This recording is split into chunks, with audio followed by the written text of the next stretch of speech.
ಪ್ರಾಯ ಎಷ್ಟು? ಯಾರದು? ಅದು ಮುಕುಂದ ಟೀಚರ್. ಟೀಚರ್ನವರ ಪ್ರಾಯ ಕೇಳುವಷ್ಟು ದೊಡ್ಡವನಾದ್ಯ ನೀನು ಮುಕುಂದ? ಹೌದನಾ? ಟೀಚರ್ನವರ ಪ್ರಾಯ ಕೇಳಬಾರ್ದು. ನೋಡು, ಗೋವಿಂದನಿಗೆ ಸಹ ಗೊತ್ತುಂಟು ಟೀಚರ್ನವರ ಪ್ರಾಯ ಯಾಕೆ ಕೇಳಬಾರ್ದು ಕೇಳಿದ ಅಂತ. ಗೊತ್ತುಂಟಾ? ನಾವು 1ನೇ ಕ್ಲಾಸ್ ಅಲ್ಲಿ ಇದ್ದಾಗ ನೀವು ಹೇಗಿದ್ರೋ ಈಗ ಸಹ ಹಾಗೇ ಇದ್ದೀರಿಯಲ್ಲ. ಓಹೋ, ಅದೆಲ್ಲ ಬೇಗ ನಿನ್ನ ಗಮನಕ್ಕೆ ಹೋಗ್ತದೆ ಅಲ್ಲನಾ? ಒಂದು ಗಣ ಕೂಡಿಸು ಈಶ ಗಣೇಶ ಯಾವ ಸಂಧಿ ಆಗ್ತದೆ ಅಂತ ಕೇಳಿದ್ರೆ ನಿಂಗೆ ಗೊತ್ತಿಲ್ಲ ಮಾರಾಯ. ಎಷ್ಟು ಸಲ ಕಲಿಸಿದ್ರು ಅದು ತಲೆಗೆ ಹೋಗುದಿಲ್ಲ. ಇದು ಟೀಚರ್ನವರಿಗೆ ಎಷ್ಟು ಪ್ರಾಯ ಅದೆಲ್ಲ ನಿನ್ನ ಗಮನಕ್ಕೆ ಹೋಗ್ತದೆ ಅಲ್ಲ. ನಾನು ಪ್ರತಿದಿನ ಯೋಗ ಮಾಡ್ತೇನೆ. ಹೌದಾ? ಹಾ, ಯೋಗ ಮಾಡುದ್ರಿಂದ ನಾನು ಈ ರೀತಿ ಇದ್ದೇನೆ. ನಾವು ಸಹ ಯೋಗ ಮಾಡಿದ್ರೆ ನಿಮ್ಮ ಹಾಗೆ ಆಗ್ತೇವಾ? ನನ್ನ ರೀತಿ ಅಲ್ಲ, ಯೋಗ ಮಾಡಿದ್ರೆ ನಿಮ್ಮ ದೇಹ ಸದೃಢವಾಗಿರ್ತದೆ, ಬೊಜ್ಜು ಬೆಳೆಯುವುದಿಲ್ಲ, ನೀವು ಕ್ರಿಯಾಶೀಲರಾಗಿ ಯಾವಾಗ್ಲೂ ಚುರುಕಾಗಿರ್ತೀರಿ. ನೀವು ಬೆಳಿಗ್ಗೆ ಶಾಲೆಗೆ ಬರುವಾಗ ನೀವು 2 ಮೆಟ್ಟಿಲು ಹತ್ತುವಷ್ಟರಲ್ಲಿ ನಾನು ಎಲ್ಲಾ ಮೆಟ್ಟಿಲು ಹತ್ತಿ ಆಗಿರ್ತದೆ. ನೀವು ಅಲ್ಲೇ ನಿಂತ್ಕೊಂಡು ಅಂತ ಏದುಸಿರು ಬಿಡ್ತಾ ಇರ್ತೀರಿ ಅಲ್ವಾ?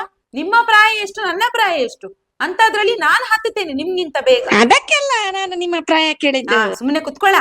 ನಾನೀಗ ಎಂತ ಹೇಳ್ತಾ ಇದ್ದೇನೆ ಅದನ್ನು ಕೇಳು ನೀನು. ಅವನು ಪ್ರಾಯದಲ್ಲೇ ಇದ್ದಾನೆ ಇನ್ನು ಸಹ. ಯೋಗ ಮಾಡಿದ್ರೆ ಮುಕುಂದ ಬೊಡ್ಡ ಇದ್ದದ್ದು ಕಡ್ಡಿ ಆಗ್ತಾನ? ಹಾಗೆಲ್ಲ ಹೇಳ್ಬಾರ್ದು. ನೀನು ಯೋಗ ಮಾಡು, ನೀನು ಪ್ರತಿದಿನ ಯೋಗ ಮಾಡು. ಒಂದೇ ತಿಂಗಳಲ್ಲಿ ನೀನು ಸಪುರಾಗ್ತಿ ನೋಡು. ಅದಕ್ಕೆ ಹೇಳಿದ್ದು ನಾನು ಈ ಸಲ ಒಂದು ಹೊಸ ಯೋಜನೆಯನ್ನು ಹಾಕಿಕೊಂಡಿದ್ದೇನೆ. ಅದೇನಂದ್ರೆ, ನಿಮ್ಗೆ ವಾರದಲ್ಲಿ ಒಟ್ಟು ಎಷ್ಟು ಆಟದ ಪೀರಿಯಡ್ ಉಂಟು ಮಕ್ಕಳೇ? 6 ಅಲ್ಲ? ಅದ್ರಲ್ಲಿ 1 ಆಟದ ಪೀರಿಯಡ್ ಅನ್ನು ನಾವು ಕ್ಯಾನ್ಸಲ್ ಮಾಡಿ ಮಕ್ಕಳಿಗೆ ಯೋಗಾಭ್ಯಾಸ ಕಲಿಸುವ ಅಂತ ಅನ್ಕೊಂಡಿದ್ದೇವೆ. ಇದೆಂತ ಮುಖ ಚಪ್ಪೆ ಆಯ್ತು?